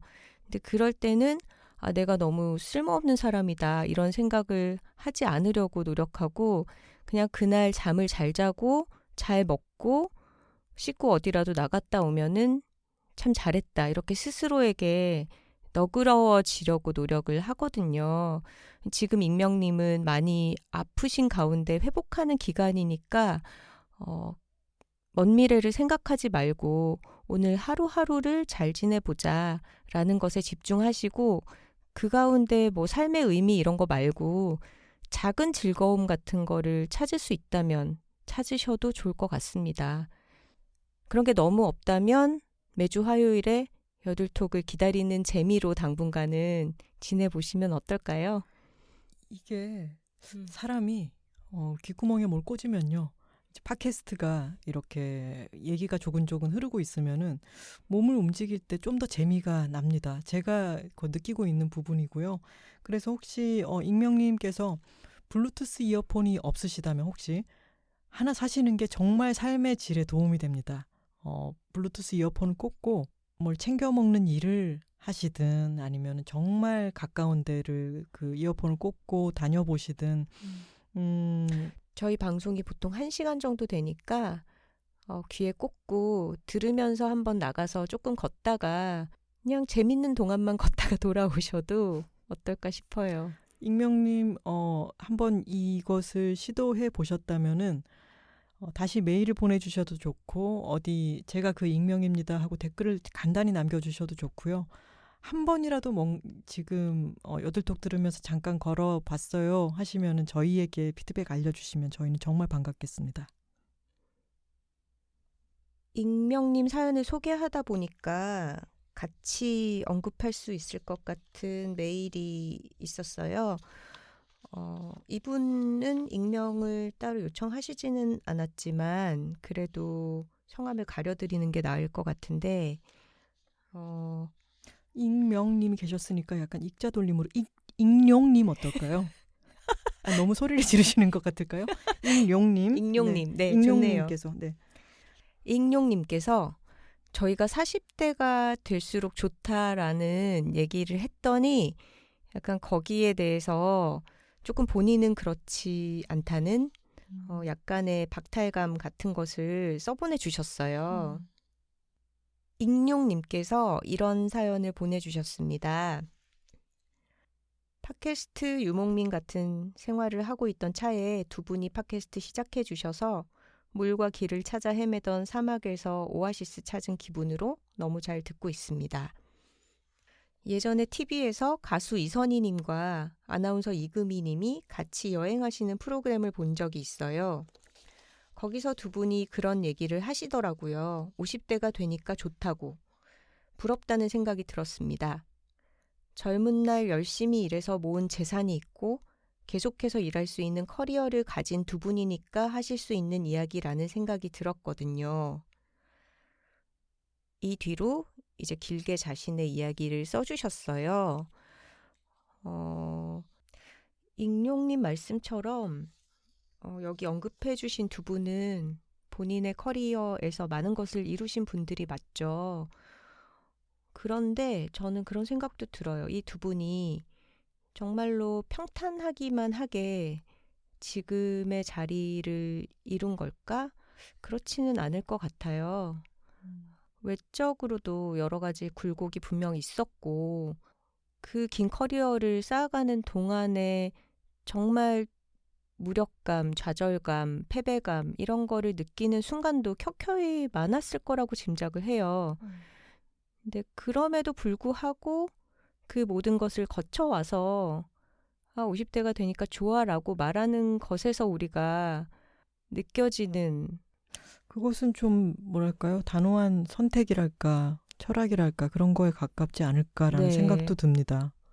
이게 뭔가 성공해서 할 수 있는 결과라기보다는 저는 약간 선택하는 태도의 문제라고도 보여져요. 참 한국 사회가 매운맛 아닙니까? 여기서 지금 50대 여성 이렇게 잘 알려진 분들이 50대가 좋다고 이야기를 하게 되기까지가 정말 많은 걸 겪었을 거예요. 뭔가 그만두고 싶기도 하고 그렇지 않고 안 매운 덜 매운 맛의 사회였다면 이런 그런 구조였다면은 50대 여성이 이 두 분보다는 훨씬 더 많이 보여야 맞겠죠. 맞아요. 우리가 이름을 알 만큼 뭔가를 이룬 한국 여성이 있다면 그 사람은 정말 많은 걸 겪고 많은 걸 네. 견뎠을 것입니다. 네. 저희는 헤아릴 수 없을 만큼 많은 것을 겪으셨을 거예요. 그런 분들이 나이 먹으니까 좋다라고 말하는 걸 들을 수 있다는 게 저는 좋고요. 그리고 그렇지 않더라도 더 평범한 여성이라도 자신이 나이 먹어가는 것을 긍정하고 삶의 좋은 면들을 바라보며 얘기를 해주는 게 저에게는 힘이 되는 것 같습니다. 그리고 젊은 날 열심히 일해서 모은 재산이 있고 계속해서 일할 수 있는 커리어를 가진 두 분이니까 하실 수 있는 이야기라고 말씀을 하셨는데 저희 친척들 중에도 재산이 가장 많은 분이 꼭 가장 행복해 보이는 것 같지는 않거든요. 이 지금 익룡님께서 가끔 생각해요. 40대 여성들은 다 어디로 갔을까? 40대가 된다고 갑자기 하늘에서 생계비가 떨어지는 것도 아닌데 분명 어딘가에서 일을 하고 있을 텐데 어디에 있길래 보이지 않는 것일까? 어디론가 사라진 제 또래들을 생각하면 저는 40대가 좋고 50대가 좋다는 분들의 말씀이 부럽기도 슬프게도 느껴집니다. 근데 또 그런 생각을 해봤어요. 두 분 작가님 이전에도 사회적으로 성공한 40대 여성들은 분명히 존재했지만 그들의 이야기를 들을 기회는 거의 없었지 않았나. 성공한 소수의 여성이긴 하나 두 분의 이야기를 시작으로 점차 각계각층의 40대 여성들이 목소리를 내기 시작하면 언젠가는 저처럼 평범한 40대 여성들도 자신의 일과 삶을 이야기할 수 있는 날이 오지 않을까. 그렇게 되면 나도 지금보다 좀 더 나의 40대, 50대를 긍정할 수 있게 되지 않을까 하는 그런 생각을요. 그리고 뒤에는 혹시 저의 이야기가 두 분을 비난하는 것으로 느껴지지는 않았으면 좋겠다. 이런 말씀도 덧붙여 주셨는데요. 사실 선우 씨 이런 익룡님의 말씀 참 고맙지만 되게 한편으로는 이건 비난의 의미가 전혀 아닙니다. 되게 재밌기도 해요. 왜요? 왜냐하면 언제부터 우리가 성공한 40대 여성이 되어 있지? 이렇게 이런 생각이 들어요. 그러게요. 사실 저희도 책을 내면서 이 책이 잘 됐으면 좋겠으니까 저희 인생에서 내세울 만한 것들을 다 박박 긁어가지고 내놓은 거잖아요. 왜냐하면 저도 앞날이 막막한 프리랜서였기도 했고 이런저런 활동을 하고 있지만 제가 이 활동을 언제까지 할 수 있을지도 모르겠고 그래서 일단 저희는 선우 씨도 마찬가지로 화려해 보이는 업계에서 일을 하고 있었지만 이 업계가 언제까지 존속할 수 있을지 걱정도 정말 많았잖아요. 맞아요. 그리고 프리랜서가 되고 나서 계속해서 저희가 열심히 일을 하고 있지만 사실 보장된 것은 아무것도 없습니다. 저희가 한 칸 한 칸 계단을 만들어 가면서 일하고 있다고 느껴요. 그리고 내 몸을 움직이지 않으면 아무것도 저절로 되지 않는다라는 감각으로 일하고 있기 때문에 완전히 안정을 이루었다는 느낌은 아닌 것 같아요. 선우 씨도 그 남들이 아주 화려하게 생각하는 업계에서 일을 하면서 내 위에 있던 선배들이 그 이후로 하고 있는 활동이 눈에 잘 보이지 않고 그러니까 네. 급격하게 불안해지곤 했었죠. 맞아요. 저도 언제까지 그랬어요. 일을 할 수 있을까 하는 불안이 계속 있었고 네. 그래서 저희가 책을 쓰기로 한 것이 맞거든요. 왜냐하면은 저희도 불안하고 그런데 둘이 합치면 집을 살 수 있는 어떤 경제 규모가 된다는 것도 따로따로 있을 때는 정말 요원한 일이었어요. 근데 결혼을 하는 사람들에게는 주어질 수도 있는 어떤 기회를 결혼하지 않고도 우리가 만들어낼 수 있지 않을까? 그리고 그것을 사회에다가 이런 모델도 있다는 걸 제시할 수도 있지 않을까? 라는 것을 글로 씀으로 인해 가지고 지금 익룡님이 보시기에는 성공한 40대 여성으로 비치게 된 거예요. 근데 저희는 이 책을 쓰기 전에 여러 활동을 하기는 했지만 성공이라고 말을 하기에는 아주 어색한 사람들이었습니다. 그리고 성공의 정의라는 것도 아마 모두에게 각자 다를 것 같고요. 저희도 40대, 50대가 된다고 해서 계속 평탄하게 꽃길이 펼쳐진다고 생각해서 좋아진다고 말씀을 드리는 건 절대 아니고요. 여전히 불안한 부분도 있어요. 저희 여둘톡의 모토가 좋은 걸 좋다고 말하기인 이유가 저희 주변에 좋은 것만 있기 때문은 아니에요. 그게 제일 중요한 포인트예요. 세상에는 좋은 것도 있고요. 그렇지 않은 것도 많아요. 그렇게 보기 시작하면은 그렇지 않은 것들이 정말 눈에 많이 들어오죠. 그리고 어떤 것을 지적하거나 푸념하거나 한탄하거나 또는 까내리거나 하는 것은 사실은 제일 쉬워요. 근데 그 중에서도 좋은 것이 있을 때 그것을 좋다고 말하는 것에는 오히려 큰 용기가 필요합니다. 그 좋은 것을 저희는 좋다고 말하는 방송으로 삼자라고 생각해서 저희의 존재의 의의를 거기다 두었기 때문에 이야기를 하는 것이지, 저희도 저희 삶의 이면에는 좋기만 하지 않은 수많은 것들이 있죠. 갑자기 그런 생각이 들었어요. 아, 우리 성공한 40대 맞는 것 같다. 근데 그 성공의 기준이라는 것이 부나 명예나 안정이라기보다는 원하는 방식으로 살아가는 거? 그게 성공이라고 생각하면 저는 되게 성공한 것 같아요. 저는 제가 예전에 세바시에 나가가지고 제가 생각하는 성공의 정의라는 것은 인생을 선물로 생각할 수 있을 때 그것이 성공이라고 생각한다라고 얘기를 했는데, 저는 그렇게 생각하면은 많은 불안한 시기들이 있었지만 성공적이었던 것 같아요. 왜냐하면 저는 인생이 괴롭다기보다는 그래도 인생이라고 하는 선물을 받아든 느낌을 아직까지는 유지하고 있어요. 그것만으로도 우리가 좋은 걸 좋다고 말할 수 있는 어떤 용기와 힘이 됩니다. 네, 익룡님께도 부디 힘이 되는 답변이었기를 바라겠습니다. 다음 사연도 익명을 요구하셔서 이분은 저희가 익사님이라고 네네. 불러보겠습니다. 전북 익산에서 아니겠죠? 네. 다시 한번 익사님. 익자돌림 좋은 것 같아요. 익자돌림이 근데 그렇게 많지는 않을 것 네, 같아요. 저희가 아는 단어를 다 등장시킬 것 같습니다. 네, 익사님의 사연 들어보겠습니다. 안녕하세요, 작가님들. 여둘톡을 듣고 함께 운동에 대한 이야기를 나누고 싶어 메일을 쓰게 되었습니다. 저는 어릴 적부터 마른 편이 아니었어요. 굳이 말하자면 통통한 편이었는데요. 특히 초등학교 4학년 정도부터 살이 찌면서 놀림도 많이 받고 친척들을 만나면 한 소리씩 들었어요. 엄마에게 애를 어떻게 뒀길래 살이 저렇게 쪘냐 같은, 지금 생각하면 엄마에게도 굉장히 모욕적인 말들도 서슴지 않았습니다. 지금 생각하면 그럴 말을 들을 정도로 살이 찐 게 아니었는데도요. 몇 년 만에 만난 친척 남자 어른이 저에게 너 운동하냐? 라고 말했던 것이 아직도 또렷하게 기억나요. 그 운동하냐는 말이 좋은 의미가 아니라는 것을 어릴 때도 너무 잘 알았기에 얼굴이 벌개졌었습니다. 인터넷에 떠도는 표준 체중에서 벗어났기 때문에 언제나 자신이 없었지만 체력이 좋지 않아 건강을 위해 이런저런 운동을 위해 시도도 해보았습니다. 그러나 헬스장을 가면 PT 신청을 하지 않았는데도 과하게 붙어 관리를 명목으로 불편하게 하는 트레이너들 때문에 몇 번을 옮겨 다니는 일이 생겼고, 그 불쾌함이 계속 남아 결국은 헬스장도 꺼리게 되었어요. 필라테스라던가 수영도 하고 싶지만 나이 들면서 더 둔해진 몸을 딱 붙는 운동복에 맞추는 일이 여전히 불편합니다. 머리로는 아무도 나에게 관심 주지 않는다고 생각하지만 막상 실행에 옮기는 건 여전히 쉽지 않아요.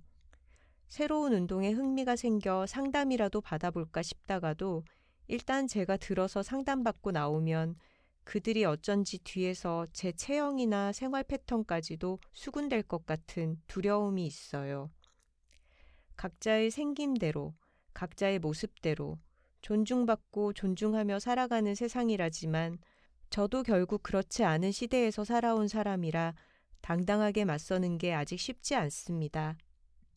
어쩌면 저부터가 그런 것에 대한 편견이 있는 걸까요?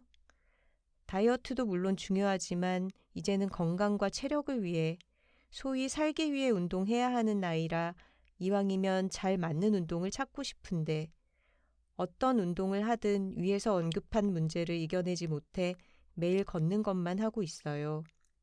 작가님들과 이런 부분을 어떻게 극복해 나갈 수 있을까 함께 이야기 나누고 싶고요. 작가님들이 좋아하는 운동을 어떻게 시작하게 되셨는지, 주변에 어떤 다양한 운동을 즐기는 친구분들이 계시는지도 궁금합니다. 이렇게 메일로 고민을 보낼 수 있어 참 감사합니다. 천천히 늘 그랬듯 저희와 함께 계셔주세요. 항상 감사합니다. 응원합니다. 자, 차곡차곡 할 말들이 있죠. 네. 일단 제일 처음 드리고 싶은 말씀은 여들톡에서 늘 강조하는 부분이 있죠. 여자는 풍채라는 풍채다. 것, 이것을 늘 기억을 해 주시고요. 그리고 우리나라에서 친척들이 되면은 무슨 막말 면허증이라도 발급을 받는 것인지 참 궁금합니다. 참 친척들이 쓸데없이 자주 모이고 그러다 보면은 서로에 대해서 아는 것이 별로 없는데 할 말을 굳이 만들어서 하잖아요. 아, 이게 쓸데없이 자주 모이기 때문에 말은 해야겠고 그럼요. 하다 보니까 이런 것들이 나온다. 1년에 몇 번씩 명절이다 제사다 해서 모이는데 사실 서로에 대해서 깊이 알지도 못하니까 그냥 정말 너 시집은 안 가냐? 이러면서. 네, 피상적으로 눈에 보이는 거 가지고 그냥 정말 입에서 나오는 대로 막 말을 하는 거죠. 이거는 정말 화가 나요. 엄마한테 애를 어떻게 뒀길래 살이 저렇게 쪘냐 같은 그런 말도 그러니까요. 서슴지 않았다라는 너무 게 무례하고요. 이 익사님의 친척은 당장 사과하십시오. 사과를 요구하겠습니다. 네. 자필 사과문 A4 용지 2장으로 써서 SNS에 게시해 주시기 바랍니다. 지금 익사님은 사실 약간의 트라우마가 생기신 것 같아요. 맞아요. 안 그래도 한국 사회에서는 여자 어린이들이 운동과 친해지기가 너무 어렵거든요.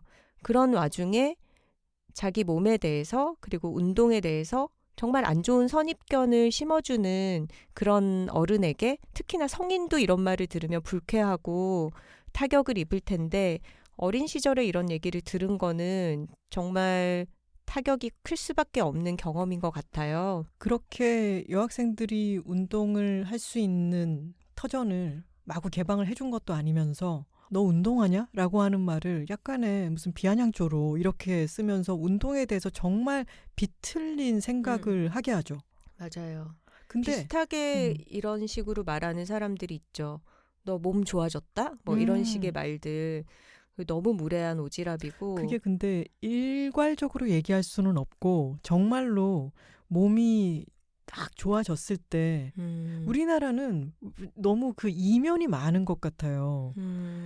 좋아 보인다가 좋아 보인다는 뜻이 아니고 이런 거 있잖아요.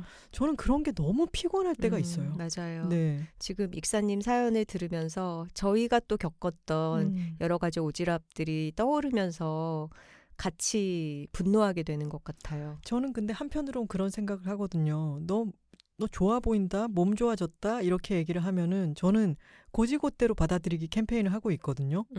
좋아졌나 보군 이렇게. 왜냐하면 제가 아까 그게 너무 피곤하다고 말씀을 드렸잖아요.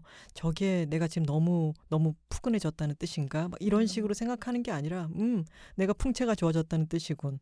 좋아. 이렇게 저는 생각을 하기로 하고 있어요. 무력화시키는 거죠. 사실은 그 사람의 말을. 그렇게 받아칠 수 있어도 좋겠고 근데 한국 사회에서는 외모에 대한 평가 자체가 너무 많은 것 같아요. 말랐으면 말랐다고 뭐라 그러고 뭐 살이 좀 쪘으면 쪘다고 뭐라 그러고 그렇죠. 특히 몸매에 대한 어떤 평가들. 이 친척의 옛날에 친척 남자 어른이 또 운동하냐? 라고 이야기를 했던 것은 그때는 그런 좋지 않은 뜻으로 했던 이야기가 맞겠지만 다행인 것은 요즘은 아니라는 겁니다. 이거는 제가 피부로 느끼겠어요. 저희 집 앞에는 아주 커다란 운동장이 있는데요. 거기에서 요새는 풋살을 하고 있는 여성들을 참 많이 봅니다. 네. 그리고 다양한 운동을 하는 여성 연예인들이 나오는 프로그램도 많고 이 운동한다라고 하는 게 저는 최근에 정말 한 1, 2년 사이의 일인 것 같아요. 여성이 운동하는 것에 대한 1, 2년이 아니죠. 한 몇 년에 쌓여서 일어났던 일인 것 같은데 여성이 운동하는 것에 대해서 그 이전에 바라보던 시선이랑은 지금은 확실히 다른 것 같아요. 요즘은 너 운동해? 운동하냐? 이러면은 정말 긍정적인 의미로 맞아요. 물어보는 경우가 많겠죠. 더 많죠. 음. 적어도 진짜 무슨 할머니 할아버지들도 요즘은 그러지 않을 것 같은데요. TV도 워낙 많이 보시고. 저는 할머니 할아버지들과 함께 운동을 하고 있는 상황이라 아, 수영을 하시니까. 수영도 그렇고 요가도 그렇고 음, 할머니 할아버지들도 많이 운동을 하러 나오시죠. 근데 이 익사님의 경험에서 또 한 가지 좀 안타까운 부분은 운동을 하러 갔을 때도 이런 오지랖을 경험을 하셨다는 것 같아요. 음. 트레이너들이 요청을 하지도 않았는데 와서 참견을 한다거나 하는 일에서 이제 한 번 더 운동에 대한 문턱을 겪으신 거죠. 이거 있어요. 제일 처음 익명님께도 아까 그 말씀을 드릴까 말까 했었는데 왜 우울하고 힘들어서 정신적으로 힘들어서 병원을 찾아가도 그 병원이 나와 맞느냐 아니냐는 다 달라요. 맞아요. 사실 그래서 병원도 여러 군데를 가보시고 약도 여러 가지로 처방을 음. 받아보시고 상담도 계속 많이 해봐야 돼요. 음. 나한테 맞는 곳이 있어요. 그렇죠. 저희는 몇몇 요가 선생님들을 살면서 만났는데 지금 만나는 요가 선생님이 참 좋고 그분은 그야말로 흠잡을 데가 없는 분이죠. 그 흠잡을 데라는 게 어떤 부분이냐면은 그분의 대타로 다른 선생님이 오셨을 때 자, 팔을 이렇게 하세요. 이건 팔뚝살을 빼는데 좋아요. 이런 말씀을 하는 순간 아, 우리의 원래 요가 선생님이 얼마나 단정한 분이고 우리에게 괜히 이게 내가 지금 살이 쪘나? 이런 생각조차 하지 않게 그냥 그 수련에만 집중하게 해주는 분인지를 그제야 깨달을 수가 있었죠. 맞아요. 저희도 다 여러 번의 시행착오를 거쳐서 저희에게 맞는 선생님을 발견하고 꾸준하게 같이 운동을 하고 있고요. 익사님께도 그런 기회가 있었으면 좋겠어요. 근데 지금은 그게 불편하시다면 저는 이렇게 혼자 하는 운동 그리고 센터에서 다른 사람들과 부대끼지 않는 운동을 하는 것도 방법이라고 생각해요. 지금은 걷기를 한다고 하셨는데 저는 제가 회사 일로 아주 바쁘던 시기에는 주로 하는 운동이 달리기였었거든요. 근데 그게 너무 편했던 게 정말 다른 사람들과 부대끼고 말 섞고 이런 게 싫은데 혼자서 아무 시간에나 할 수 있고 약속을 정하지 않아도 되고 뭐 헐렁하거나 딱 붙거나 뭐 어떤 옷이든 편안한 옷을 입고 운동화만 신으면 되니까 가장 간편하게 할 수 있는 운동이었어요. 그래서 익사님은 지금 걷기 운동을 하고 계신다고 하는데 그것에서 조금 더 레인지를 넓혀 가보셔도 좋을 것 같고요. 그리고 아마 익사님이 이런 경험을 하셨을 때와 최근의 운동센터들의 분위기는 또 다를 것 같아요. 요즘은 정말로 진지하게 운동을 하는 여성들이 많아지고 그 잘못된 오지랖을 보였던 그런 트레이너들도 아마 다른 회원들에게 지적을 받거나 하면서 아, 이렇게 하면 안 되는구나를 익혔을 수도 있지 않을까요? 그리고 감별하는 방법이 있죠. 우리가 맛집을 감별할 때 어떤 너무 알록달록한 치장이라든가 번쩍거리는 것을 보면은 저기는 좀 내공이 없겠군 생각하는 것처럼 헬스장도 전단지, 네, 비키니 전단지나 입은 복근을 너무 징그러운 남성의 복근을 막 강조하고 비키니를 입은 여성들의 어떤 모습을 전시해둔 그런 헬스장은 가기가 조금 그렇죠. 네. 지금 볼 때는 맛집이 아니다. 아니, 맛집이란 표현은 조심해야겠네요. 내공이 없는 집처럼 보인다. 그런 데를 피하시는 것도 도움이 될 것 같고요. 네. 그리고 사연 중에 이런 말씀을 해주셨어요. 뒤에서 제 체형이나 생활 패턴까지도 수군될 것 같은 두려움이 있어요 라고 하셨는데 여기서 지금 익사님이 유념하셔야 될 것은 그분들은 바쁘시다는 거죠. 네, 맞아요. 계속해서 다음 회원님들이 오시기 때문에 그럴 시간이 없어요. 그리고 익사님도 머리로 알고 계신 것처럼 그렇죠. 사실 많은 회원들을 상대하면서 그렇게까지 한 명 한 명에 대해서 깊이 생각하지 않고 평가도 하지 않습니다. 네. 세상에 정말 다양한 체형이 있고 다양한 몸이 있다는 것은 그 트레이너님들이 제일 잘 알고 있습니다. 그리고 매일 걷는 것만 하고 계시다고 말씀을 하셨는데 저는 걷는 게 얼마나 좋은 운동입니까? 저는 그 걷는 것 자체가 세상에서 제일 좋은 운동이기도 하고 그리고 신체적인 운동뿐만이 아니라 정신적으로도 굉장히 많은 도움을 주는 활동이기 때문에 저는 매일 걷는다는 것 자체가 너무너무 칭찬을 해드리고 싶어요. 맞아요. 저는 산책을 하고 싶다고 말만 하면서 산책 없이 지나가는 날들이 요새 얼마나 많은데요. 그리고 익사님이 혼자 운동을 하시다가 조금 더 운동의 폭을 넓혀보고 싶다 이런 결심이 서시면 저는 아주 다양한 체형을 가진 여성들이 모여서 하는 단체 경기 같은 것을 권해드리고 싶어요. 저희 주변에도 요즘 풋살, 축구를 하는 친구들이 많이 있는데요. 몸에 피트되는 옷을 입고 사실 이미 뭔가 되게 날씬한 몸매를 보여주는 그런 사람들이 운동하는 모습만 계속 보면 그런 것에 대한 선입견이 생길 수밖에 없거든요. 근데 우리가 살아가는 어떤 현대사회의 구조가 그런 모습이 많이 더 눈에 들어오게 되어 있어요. 그리고 저도 운동을 오래 해왔지만 계속해서 한 종목에 정착해서 꾸준히 하고 있지는 않거든요. 왜냐하면 내 몸의 상태가 계속 바뀌고 내가 다니는 그 센터의 환경이 바뀌고 나를 담당해주는 선생님이 바뀌기 때문에 계속해서 나에게 맞는 운동 환경을 만드는 것도 되게 중요한 일이에요.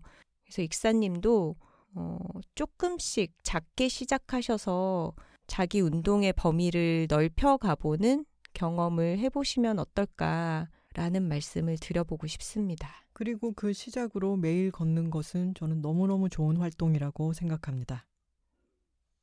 오늘의 여둘픽 시간입니다. 네, 오늘 여둘픽에서는 오늘의 여러 사연들에 공통적으로 조금 도움이 되지 않을까 하는 작은 기구, 도구를 소개해 드릴까 합니다. 저는 잠귀가 예민한 편이어서 잠을 깊이 못 들어요.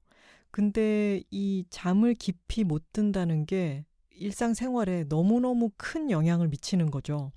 그래서 제가 그렇다고 매번 수면제를 먹고 잘 수도 없는 노릇이고 그래서 귀마개를 좀 찾아다녀 봤습니다. 귀마개를 보통 떠올리면은 쓰리땡사에서 나오는 보통 편의점에 가면 있는 주황색 플라스틱 통에 들어있는 귀마개를 잘 떠올리실 거예요. 근데 그거는요, 저처럼 귓구멍이 선천적으로 작은 사람한테는 그것 자체가 넣는 게 힘들거든요. 그래서 왜 인이어 이어폰 같은 거 있잖아요. 네. 그거 끼면 저는 이게 쏙 들어가지가 않고 자꾸 빠져버려요. 귓구멍이 작아요. 혹시 어린이용 같은 걸 사용하셔야 되는 건 아닐까요? 바로 그래서 오늘 제가 들고 나온 제품은요. 맥스 이어 플러그라고 하는 제품입니다. 이거는 미국 제품이고요. 제품 역사가 50년이 넘어요. 이어 플러그 제품이 정말 다양하게 나오는데 저처럼 귀 구멍이 작은 분들을 위해서 드림걸이라고 하는 핫핑크색의 귀마개가 있습니다. 이어 플러그랑 귀마개가 합쳐져서 귀여개. 이런 귀여개가 있는데요. 드림걸이면은 샤이니 노래 제목이네요. 그렇죠, 그렇죠. 그렇게 아주 핫핑크, 신나는 색깔의 그런 귀마개인데요. 이 귀마개를 끝을 이렇게 조물조물 해가지고 아주 작게 만든 뒤에, 뾰족하게 만든 뒤에 그걸 넣는 방법이 있어요. 이것을 삽입할 때야 귓구멍의 방향이라는 게 이렇게 생겼구나라고 알게 되는데 그것을 시킨 대로 탁 넣어보면요. 좀 있다가 이것이 촘촘하게 싹 부풀어 오르면서 세상이 노이즈 캔슬링 세상이 됩니다. 야, 저 같은 사람은 또 설명서 안 보고 막 하겠죠. 제멋대로 우겨 넣죠. 그렇지. 그러니까 이게 좋은 줄도 모르는 거예요.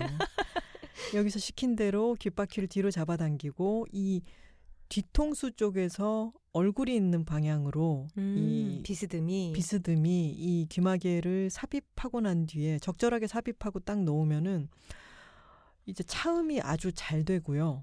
그리고 저는 이거를 꼭 끼고 자요. 왜냐하면 저희 집에는 고양이 여러 마리가 있고 그 고양이들이 울거나 문을 긁거나 하면 저는 바스락 소리에도 바로 깨버리기 때문에 이 귀마개가 있고 없고가 삶의 질을 정말 좌우했습니다. 제가 예전에 트위터에 남겼던 이 귀마개에 대한 평을 찾아봤더니 2015년 3월에 썼더라고요. 그때 7년이나 이미 사용을 해오셨네요. 네, 그때 이미 잘 쓰고 있고 요긴한 물건이다라고 했는데 그때 이후로 계속해서 사서 쓰고 있으니까 저한테는 삶의 질을 아주 올려준 물건이고요. 여기 안에 보면은 다양한 라인들이 있어요.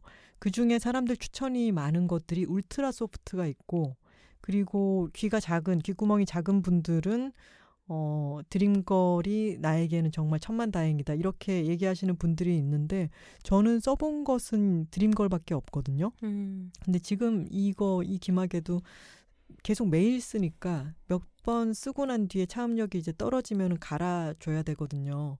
그래서 대용량을 사놓고 쓰고 있는데 저는 다음에는 울트라 소프트를 한번 사서 시험해 볼까라는 생각을 하고 있습니다. 네. 숙면을 이루는데 도움이 되는 아이템이었습니다. 숙면도 도움이 될 뿐더러 아침에 일어나가지고 그 귀마개를 빼지 않은 채로 고양이들 밥도 챙겨주고 그리고 아침에 모닝 페이지 쓸 때도 그거를 낀 채로 요즘은 그러잖아요. 그래서 선우 씨가 거실에 나와 있었는데 제가 모르고 있다 깜짝 놀라고 그랬잖아요. 맞아요. 근데 그 아침 시간에 아직 귀를 막아놓고 있는 상태의 평화가 저한테는 꽤 좋더라고요. 아날로그 노이즈 캔슬링 시스템이네요. 네. 제가 또 팟캐스트를 하면서 좋은 헤드폰을 마련해서요. 요즘 노이즈 캔슬링 헤드폰으로 되는 노이즈 캔슬링 기능에도 정말 눈을 떠서 행복한 생활을 하고 있습니다. 전 좀 외로운 생활이에요. 아, 제가 불러도 대답 없는 너. 네, 그러면 저의 추천 아이템입니다. 야외 활동이 많아지는 시기에 운동 나가거나 할 때 쓱쓱 바르기 좋은 선크림을 하나 추천해드리겠습니다. 많은 분들이 그러시겠지만 저도 코로나 시기에 얼굴에 바르는 것이 무척 줄었어요. 거의 그냥 선크림만 바르고 외출을 하는 경우가 많아졌는데 특히나 우리가 급하게 어디 나가야 되거나 할 때 뚜껑을 여는 것조차 너무 귀찮을 때 있지 않습니까? 제가 심한 건가요? 이게 뚜껑을 열고 짜서 바르고 다시 닫고 하는 이 과정을 혁신적으로 줄여준 선크림이에요. 제품명이 일리윤 브랜드에서 나온 저자극 이지워시 선크림입니다. 여러분들 방금 속으로 따라 웃으신 분들 우습게 볼 일이 아닙니다. 정말로 이 제품이 나타나고 나서야 뚜껑을 여는 게 정말 귀찮은 일이었구나라는 걸 깨닫게 됐죠. 맞아요. 이 제품은 용기가 펌핑형으로 생겨 있어요. 그러니까 보통 우리가 많이 사용하는 뭐 샴푸나 바디로션의 용기처럼 뚜껑 있는 부분을 한번 찍 누르면은 한번 사용할 분량이 나오는 그런 펌프형으로 되어 있는데 이 펌프형을 써보기 전과 후가 너무 다른 경험이더라고요. 선우 씨도 달라요? 저도 달라요. 저는 선크림 원래 잘 안 바르잖아요. 근데 선우 씨는 원래 선크림을 워낙 많이 바르기도 하고 핸드크림이나 몸에 바르는 거 이런 거 좋아하잖아요. 잘 바르잖아요. 제가 건조한 걸 좀 못 참는 편이라 네, 잘 바르죠. 저는 대충 잘 안 바르는 편인데 저는 이게 저희 집에 생기고 난 뒤에 비로소 선크림을 꼬박꼬박 바르기 시작했고요. 맞아요. 이거는 선크림을 잘 안 바르는 우리 금쪽이 어떻게 해야 선크림을 좀 바를까 해서 제가 알아봐서 주문한 제품이기도 해요. 저희 집에는 근데 선크림을 너무 바르는 우리 금쪽이도 있어가지고 저희가 새로 차를 사가지고요. 몇 년 전에 그 차에 한 번은 제가 운전하고 선우 씨가 조수석에 탔다가 내렸는데 제가 이제 선우 씨를 내려주고 운전을 더 하고 가다가 조수석을 힐끔 봤더니 정말 깜짝 놀라고 말았습니다. 그때 선우 씨가 선크림을 그때는 일리윤 이지워시가 아니었겠죠. 다른 좀 더 끈적이는 선크림을 발랐던 날이었는데 새 차에 이 인테리어의 수많은 부분을 막 손바닥 자국을 찍어놔가지고 제가 나중에 선우 씨한테 그랬잖아요. 내가 누구를 납치를 하려고 했나? 네, 그런 일이 있었네요. 아무튼 이 선크림은 혁신적으로 편하고요. 그리고 사용감이 무난합니다. 사실 선크림이라는 것이 막 너무 좋다 이렇게 느끼는 경우보다는 뭔가 미묘하게 거슬린다 싶어서 안 쓰게 되는 경우가 많잖아요. 너무 끈적하다거나 흡수가 잘 안 된다거나 좀 색깔이 하얗게 동동 뜬다거나 그런 부분이 없어요.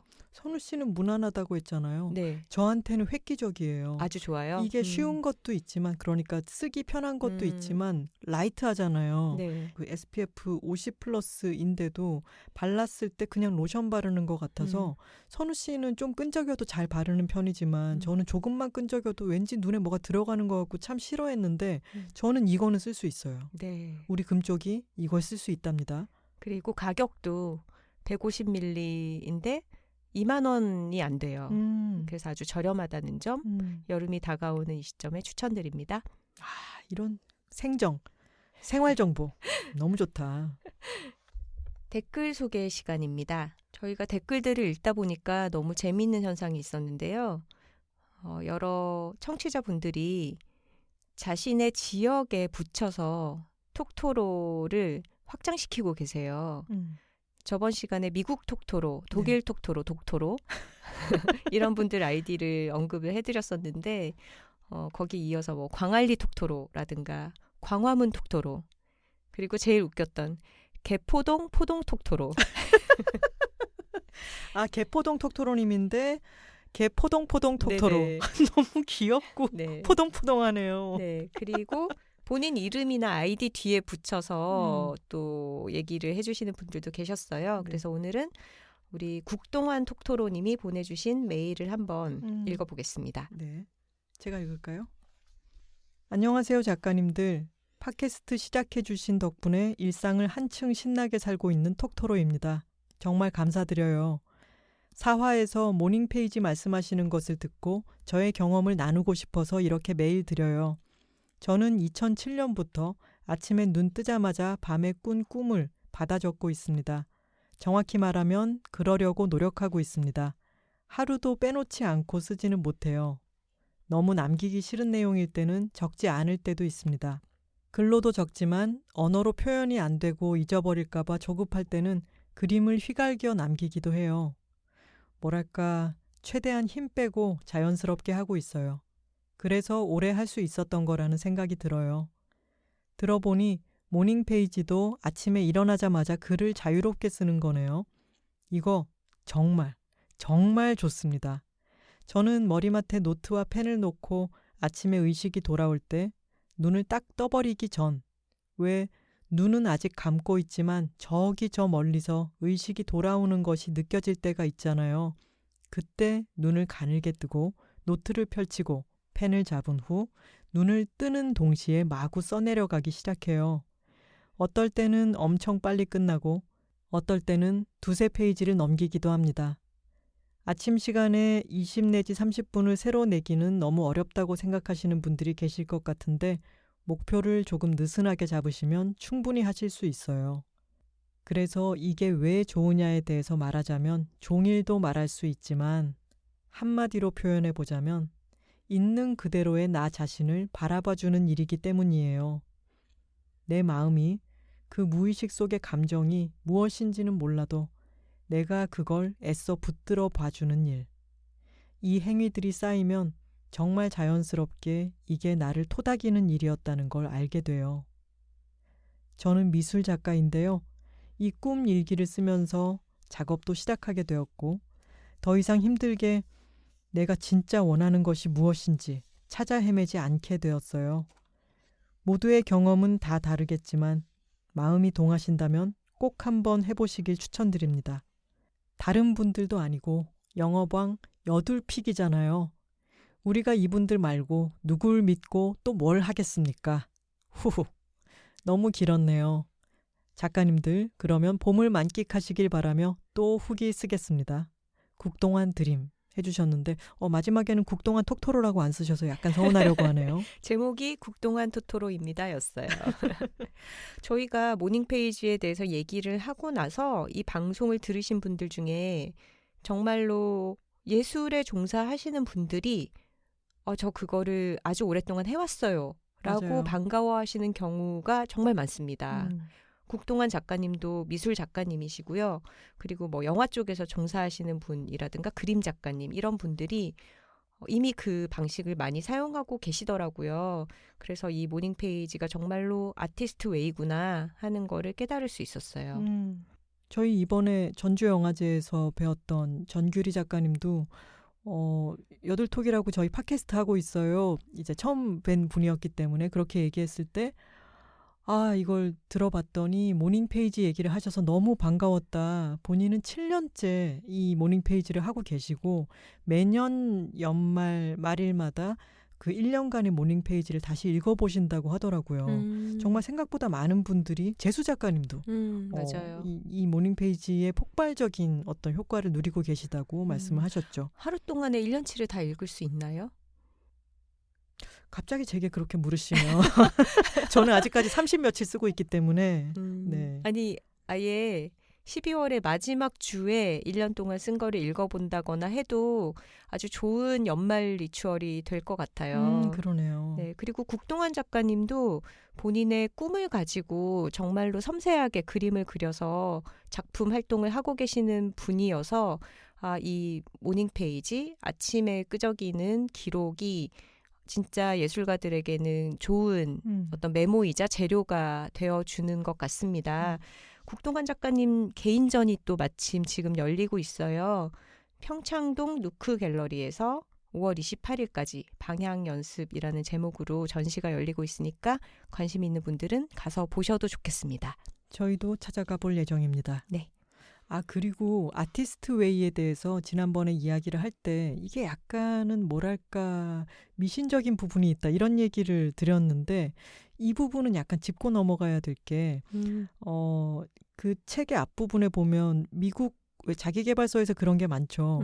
이것을 쓴 사람들의 효과를 아주 집약적으로 써둔 부분이 있는데 어떤 사람은 방황하고 있다가 모닝페이지를 쓰더니 나중에는 어떤 감독상을 수상하게 되었고 뭐 이런 식의 얘기들이 책을 몇 편을 냈고 그게 앞부분에 집약적으로 쌓여 있어서 약간 뭐랄까 그 부분만 읽으면 조금 사자 같은 느낌이 드는데 그 뒷부분에 실제로 모닝페이지를 실행하는 편에 가면은 그렇지 않다는 거 잘 활용하실 수 있다는 점을 말씀드리고 싶습니다. 안젤루 님이 보내주신 댓글입니다. Crying in H마트. 작년 미국에서 지냈는데 그때 영어로 읽던 기억이 새록새록하네요. 그때의 저는 처음으로 외국에서 살아보던 때였고 그래서 그 어느 때보다도 한식의 진심이었던 때라 생존을 위해 안 되는 영어지만 울며 웃으며 읽었어요.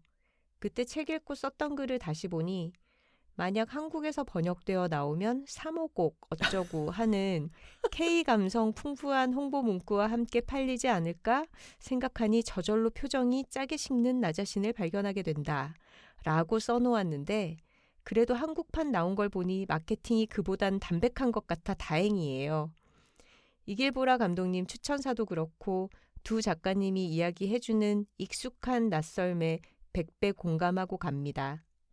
참 작가의 글이 처음 실린 플랫폼은 뉴욕타임즈가 아니라 뉴요커로 알고 있어요. 국문판도 사서 읽어봐야겠네요. 그나저나 강원도 무슨 황태채는 찾아보니 왜 벌써 품절인 거죠? 지금 5월 3일 아침인데 하셨습니다. 네, 제가 뉴요커를 뉴욕타임즈로 잘못 얘기를 했었네요. 그리고 이 책이 뉴욕타임즈 베스트셀러였기 때문에 그 부분이 좀 혼동이 네. 쉽게 되는 것 같아요. 뉴요커로 정정합니다. 알려주셔서 감사합니다. 그리고 강원도 건조 부드러운 황태채. 이 제품이 품절로 뜨는 몰들이 있고요. 마켓컬리에서는 우주 부드러운 황태채라는 이름으로 판매를 하고 있더라고요. 같은 제품입니다. 그래서 한번 찾아보시면 둘 중 어느 곳은 판매를 하고 있지 않을까 싶네요. 트위터에서 방구석 여행자님이 이런 글을 써주셨어요. 여둘톡 5화를 듣고 한동안 잊었던 H마트에서 울다를 다시 조금 읽었다. 이 책은 모든 한국인 이민자 자녀들의 두려움을 건드리는 책이라고 말할 수 있지 않을까? 말을 꺼내기조차 두렵지만 부모님을 잃는 그때가 오더라도 나는 여전히 한국인일까? 나의 냉장고에는 이제는 한국에서조차 집에서 만들지 않는다는 고추장과 이북식 만두, 갈비찜이 있다. 이곳에 온 지 20여 년 동안 굴곡진 시간들 사이에서 엄마는 만두를 빚고 송편을 빚고 고추장을 만들었다. 여행자로 살아온 우리의 삶의 유일한 마음둘 고향이었다. 짧은 글이지만 H마트에서 울다를 읽고 또 저희가 이야기를 나누고 그에 대한 답으로 이분의 글을 읽으면서 저는 이것에 대한 어떤 세계가 확장되는 것 같은 느낌이 들었어요. 맞아요. 자녀의 입장에서 책을 읽으신 분들이 있었다면 또 어머니의 입장도 댓글로 확인을 해볼 수가 있었습니다. 인스타그램에서 진아팍님이 남겨주신 글인데요. 미국 동부 꼭대기 총구석에 사는데요. 작년 여름에 미셸의 콘서트가 우리 동네에서 한다고 해서 아이들과 갔었어요. 마스크 2개 겹쳐 쓰고 땀을 1리터쯤 쏟아내며 3시간 스탠딩으로 버티고는 몸살이 났었답니다. 저도 먹는 거에 열과 성을 다하는 사람이라 아이들 고등학생 때 김치 만드는 걸 가르쳤는데 우리 애들도 나중에 저를 한국 음식을 먹을 때마다 행복한 맛으로 기억해주면 좋겠네요. 그렇게 기억할 겁니다. 네. 미국 음식만 아는 사람보다 미국 음식도 알고 한국 음식도 아는 사람이면은 더 즐겁지 않을까요? 네, 그럴 것 같아요. 테리야끼소바님께서 여기 가면 있더라니까. LA 김 느낌 성대모사에 터졌습니다. 정리렉, 무알콜 맥주, 음악 영화, 책. 정말 종횡무진으로 컨텐츠를 다뤄주셔서 너무 즐거워요. 오늘도 감사합니다 하셨습니다. 아유 고맙습니다. 저희도 감사합니다. 트위터에서 오키님이 써주셨습니다. 쉬운 사과를 하지 않고 어렵게 정중하게 대처하는 마음이 어떤 것인지에 대해 긴 여운이 남았다. 많은 이들을 생각하며 공들여 내뱉는 말이 지닌 힘. 이렇게 말씀해 주셔서 정말 고맙고요. 사실은 오늘 녹음도 저희가 편집을 거쳐서 아주 편안하게 얘기하는 것처럼 나가겠지만 중간에 이 발언은 문제가 된다. 방금 그 표현은 좀 그럴 것 같아. 정말 많은 논의를 거치면서 이야기를 하고 있고 또 그렇게 녹음을 해도 편집할 때 또 실수가 나옵니다. 맞아요. 말이라는 것이 글과는 또 달라서 네. 튀어나올 수도 있는 것 같아요. 저희 생각과 좀 다른 표현들도. 지난번에 사실은 제가 제 기혼 친구들이 유아차 브랜드를 2시간 동안 얘기하는 바람에 제가 소외된 적이 있었다. 이렇게 얘기를 했어야 할 것을 그 친구들이 그랬던 때가 아주 수년 전이기 때문에 유모차라고 말을 여러 번을 한 거죠. 그 당시에는 유모차라는 말만 사용하던 때였죠. 네. 그래서 저는 지금은 유아차라고 쓰고 있는데 그때의 기억으로 이야기를 하다 보니까 유모차라고 얘기를 했고 둘 다 그걸 인지를 못했는데 나중에 편집하다가 선우 씨가 그 얘기를 해줬고 그제서야 인지를 한 거죠. 그래서 그 부분을 통째로 드러냈습니다. 그렇게 사이사이에 저희가 2번, 3번 생각하기도 하고 그래도 이거는 살리는 게 낫겠다라고 살린 게 있다면은 다음에 기회가 되면 다시 한번 언급을 하기도 하니까요. 그렇게 조금 더 느긋한 템포로 지켜 들어주시면 좋겠습니다. 네, 올바른 언어 사용을 위해서 저희도 노력하겠습니다. 하트스토퍼님께서 두 작가님 멋진 목소리로 조곤조곤 이야기하시다가 급 흥겨운 톤으로 노래 부르실 때 바보처럼 웃게 됩니다. 이 노래가 바로 둘, 톡톡톡톡톡 1인 사업자라 소속감의 부재가 디폴트인 삶인데 두 분 팟캐스트 들으면서부터 어떤 소속감이 생긴 것 같아요. 작가님들로부터 공감할 수 있는 주제의 이야기를 듣고 동료 톡토로님들의 피드백을 들으며 연결되어 있다는 느낌을 받습니다. 오래오래 함께하고 싶습니다. 이 소속감이 뭔지 아세요? 어떤 거죠? 톡토로십. 너무 좋다. 톡토로십. 이 하트스토퍼님 톡토로십을 느끼셨군요. 네, 다들 톡토로십을 강화할 수 있는 그런 댓글들 많이 남겨주시기 바랍니다. 야, 우리 자매님들, 또 형제님들 톡토로십 안에서 하나가 될 수 있도록 열심히 들어주시기 바랍니다. 네. 굿써니님께서 월요일은 월요병이라는 단어가 있을 만큼 힘든 건 당연하다라는 생각을 대부분 하잖아요. 그런데 저는 은근 화요일이 뭐랄까 애매하게 지치는 요일이었어요. 일주일의 반은 아직 안 지났고 시작은 어제인 월요일에게 내준 그런 요일이었는데 여둘톡이 이제 화요일을 기다리게 해주었답니다. 화요일은 여둘톡이라는 새로운 기쁨이 생겼어요. 두 분 항상 응원합니다 하셨습니다. 감사합니다. 굿써니님 톡토로십이 생기셨군요. 톡토로십 너무 좋다. 네니김님께서 안녕하세요. 저는 20대 후반의 톡토로입니다. 매 에피소드마다 김하나 작가님과 황선우 작가님의 표현을 들으면 유연함 속에 자리 잡은 단단함이 느껴져서 좋다라는 말이 툭 나오게 되는 것 같아요. 그래서 매주 정갈하고 중심이 잡혀있는 대화를 기다리게 됩니다. 한편 하면서 내니김님께서 좋다라고 상상하는 모습을 그려가 보도록 하겠습니다. 트위터에서 이성옥님께서 여둘톡 오프닝 리코더 소리 몇 개의 음으로 이뤄진 짧은 멜로디인데 묘한 평화와 애잔한 기분이 섞여든다. 오지 야스지로 영화 속 아이들이 잠자리채 메고 언덕길 지나가는 장면에 흐를 법한 멜로디랄까? 아름다운 표현 감사합니다. 참 리코더는 왜 이렇게 약간의 구슬픔이 들어가 있는 걸까요? 우리 모두의 어린 시절이기 때문이죠. 나 왜 이런 드립에 이렇게 약간 심쿵하는 거야. 우리 모두의 유년 시절 리코더. 여혼살님이 남겨주셨습니다. 새로운 최애 팟캐 등극.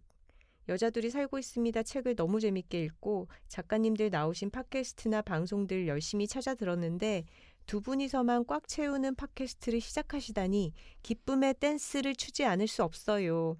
조곤조곤한 목소리로 좋아하시는 것들을 추천해 주시는 이 방송이 저에게는 정말 힐링입니다. 산책할 때 듣고 밥 먹을 때 듣고 근무할 때도 들어요. 이제 5화 나왔는데 아직도 꿈 같은 선물 같은 팟캐스트예요. 응원합니다. 감사해요 작가님들 해주셨네요. 아유 고맙습니다. 너무 고맙습니다.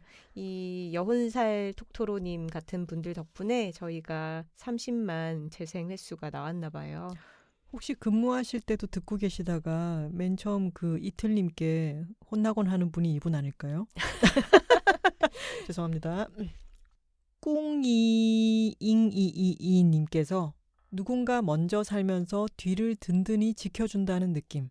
이런 기분을 안겨주는 팟캐스트는 처음이에요. 정말 고마운 뿐입니다. 이런 기분을 안겨준 댓글도 처음입니다.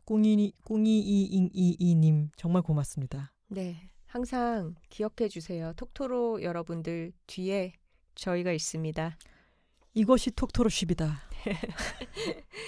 오늘은 여러분의 고민 사연 그리고 여둘픽에서는 맥스 귀마개 그리고 일리윤 저자극 이지워시 선크림을 소개했습니다. 네, 저희는 다음 시간에 다른 주제로 돌아오겠습니다. 오늘 들어주셔서 고맙습니다. 감사합니다.